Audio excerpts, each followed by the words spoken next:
Les saluda nuevamente Verónica Marroquín. En esta ocasión quisiera hablar sobre la educación de Guatemala. Para empezar quiero mencionar a mi maestra del nivel básico, maestra de música, de artes plásticas y también psicóloga. Como estos maestros y maestras quedan ya muy pocos, los cuales más sobran los dedos de la mano cuando son contados. Los que ahora son estudiantes de magisterio, deben de hacer la práctica supervisada al llegar al 6º grado.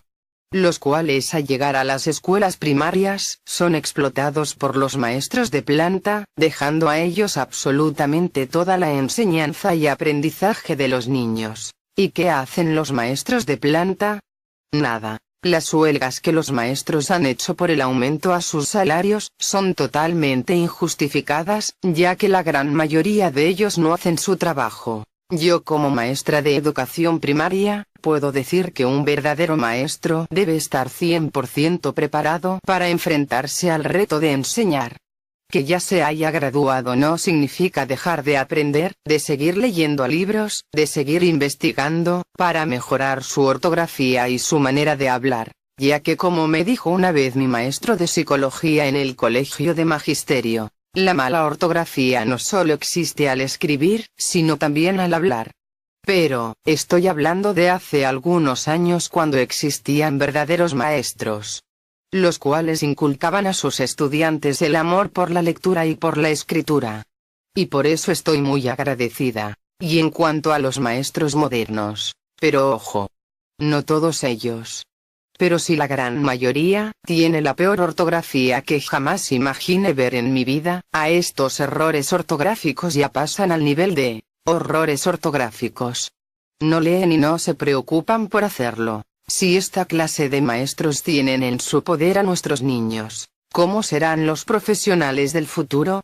Y no solo estoy hablando de la carrera de magisterio, sino también del resto de carreras profesionales que existen en mi país.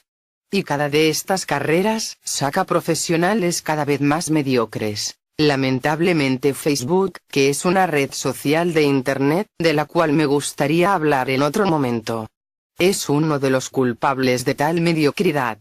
Donde tanto los jóvenes estudiantes, como maestros, creen que se puede escribir de la manera más espantosa y dejar a la vista la mediocridad de su educación. Nuestro Ministerio de Educación no puede estar exento de este dilema, ya que también permite que sea mal usada esta noble labor de enriquecer los conocimientos a las presentes y futuras generaciones, por un interés mezquino, de transformarla en un instrumento de ambición política y no como el instrumento de desarrollo social y sostenible, para que todos vayamos a la urgente solución de salir de los distintos niveles de ignorancia que nos tienen agobiados.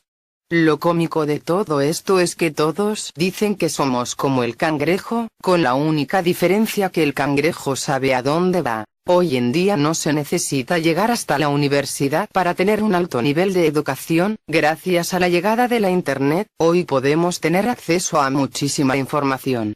El problema es que la mayoría no opta por la autoeducación. Así que, jóvenes estudiantes y futuros profesionales, no dejemos que nuestro país siga entre los países con mayor analfabetismo en el mundo y salir de la mira del país que está tildado como uno de los países con la peor educación de América Latina. No podemos esperar otra cosa, si no estamos claros de nuestra propia realidad. La mala educación ha hecho que la mayoría de las personas estén tan indiferentes a la problemática del país. Bueno, esto ha sido todo por ahora, espero les haya gustado mi artículo.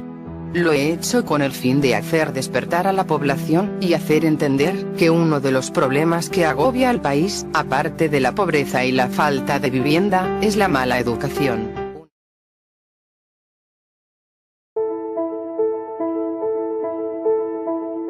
Si usted se pregunta cuáles son los temas importantes de un país y se cuestiona qué es lo que necesita un ciudadano, qué es lo que necesita una sociedad para salir adelante, para que un país se vea desarrollado, esa es la educación. Han pasado gobiernos anteriores, de hecho el gobierno de Álvaro Colón argumentaba y decía que uno de sus mayores logros había sido la educación. Mire lo que decía el presidente Colón con respecto a este tema. Yo creo que si le educamos a los niños de preprimaria, les garantizamos la primaria, su básico y su universidad, dentro de 20 años Guatemala va a tener miles de profesionales. Sin embargo, la pregunta que se hacen todos es, ¿habrá sido una buena idea? ¿Trajo beneficios el que la educación sea gratuita para todos los guatemaltecos?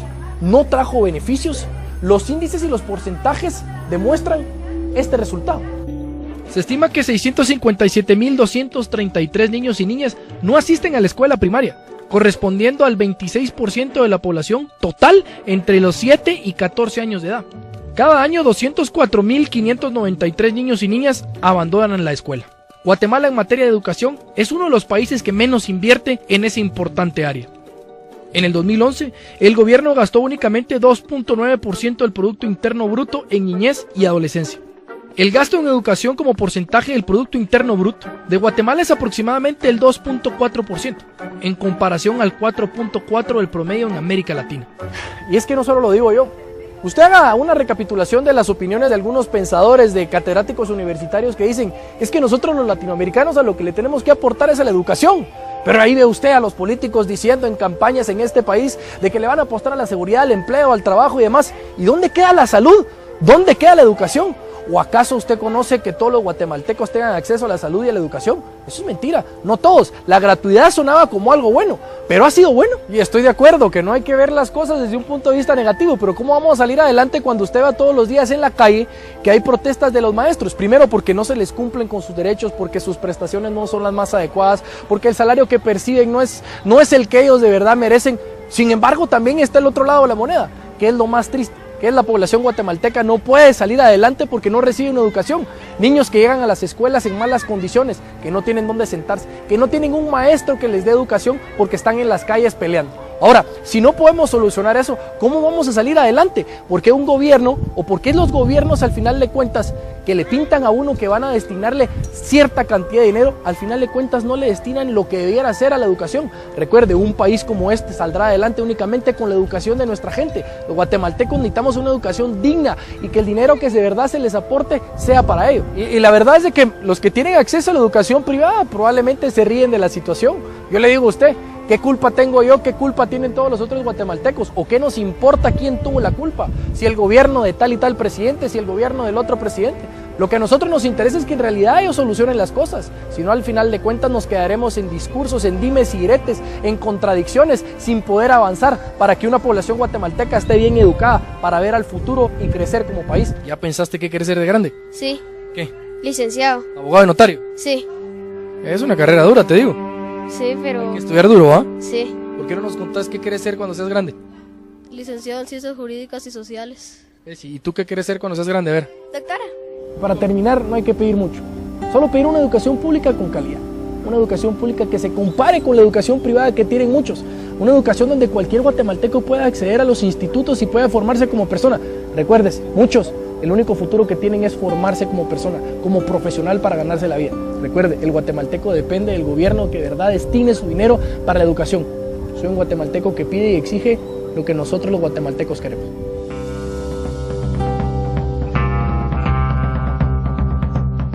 Mire, juzgue usted, es que yo le muestro lo que es. No es que nosotros estemos tratando de ponerle el dedo en la llaga y decir que es que ustedes denle espacio al gobierno para que trabajen. Es que el problema ha venido desde hace mucho tiempo. No es a este gobierno, ni al pasado, ni al antepasado. nunca hemos tenido un desarrollo de la educación. Y quien diga lo contrario, que venga aquí al programa Noche con Veneno. Yo, pues muy honestamente, muy contento con una champurrada y un té lo voy a recibir para decirle, usted tiene la razón, usted está equivocado. Piense, probablemente el tema de la educación, si le ponemos coco, puede provocar que un país como este, de verdad, mejore.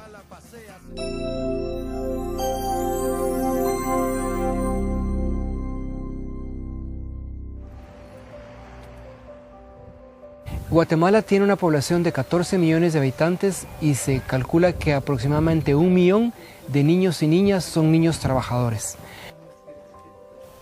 Los niños en Guatemala se dedican a trabajar principalmente en agricultura, en trabajos domésticos en casa propia o en casa particular, ajena a la casa propia, atendiendo ganado, cargando objetos, cargando agua, cargando leña y trabajando en las artesanías que fabrican muchas de las poblaciones indígenas y las poblaciones que viven en área rural del país. El problema con los niños trabajadores es que si dejan de ir a la escuela no se van a preparar para la vida y su capacidad de una vida mejor va a estar disminuida.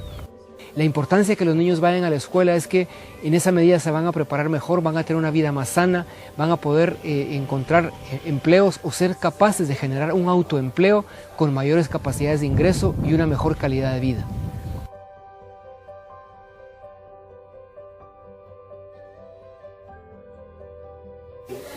Yo me llamo Heidi Mariela Yubilis López Coteac, tengo 13 años. Yo estoy en 6º grado de sección A y tenemos derecho a ir en la escuela para aprender más, para escribir nuestro nombre, para conocer un lugar más, para saber los números, para saber otras clases como las otras áreas de ciencias naturales, ciencias sociales, formación ciudadana. En formación ciudadana es donde aprendemos más sobre la cultura, sobre los derechos. Y por eso que me gusta mucho la educación, porque es importante. La situación de la niñez trabajadora es que provienen de familias pobres. La mitad de las familias en Guatemala son ubicadas en niveles de pobreza, es decir, que viven con menos de $1 diario. La prioridad para los padres está en el trabajo y las tareas que les asignan a los niños. El proyecto, por lo tanto, va buscando y su objetivo es cambiar la actitud, cambiar la valoración y la mentalidad de los padres hacia el trabajo infantil y hacia la importancia de ir a la escuela, la importancia de la educación. Verdad que me cambió mucho el modo de actuar con mis hijos, porque vi que antes sí tal vez daba trabajos duros. En un tiempo le enseñé a mi hija, enseñé a trabajar en máquina, pero yo no sabía si eso es peligroso.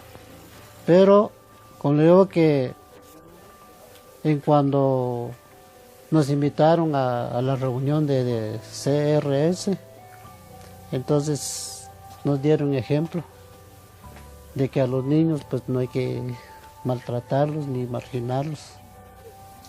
El deseo que tengo es de que siga estudiando.